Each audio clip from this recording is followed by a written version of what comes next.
भारत धर्म और आस्था का प्रतीक देश, जहां लोग देश विदेश से अपनी आस्था के चलते यहां आते हैं और दर्शन करते हैं। जिस तरह भारत में धार्मिक स्थलों की बहुत मान्यता है, ठीक वैसे ही भारत में नदियों को उतना ही महत्व दिया जाता है।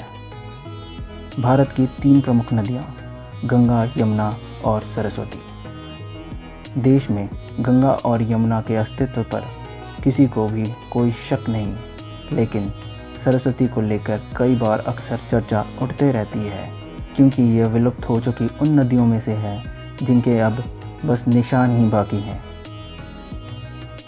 सरस्वती नदी, जिसमें सरस का अर्थ जिसमें जल हो और वती का मतलब वाली, मतलब जल वाली।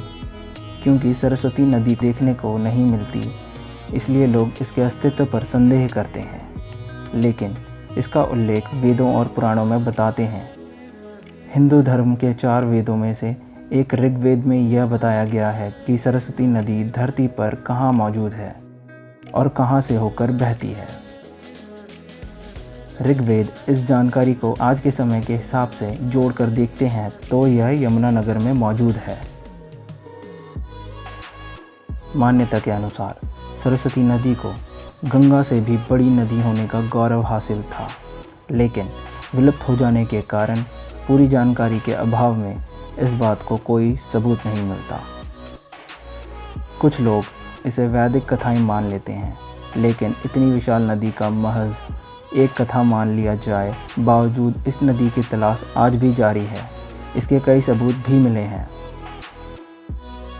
सरस्वती नदी का उद्गम हरियाणा में यमुनानगर से थोड़ा ऊपर, शिवालिक की पहाड़ियों से थोड़ा नीचे आदि बद्री नामक स्थान है, जिसे लोग आज भी तीर्थ स्थल के रूप में मानते हैं और वहां जाते हैं।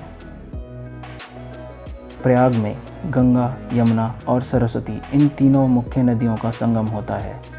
माघ मेले की धूम होती है तो देश विदेश से श्रद्धालु और सैलानी यहाँ आते हैं।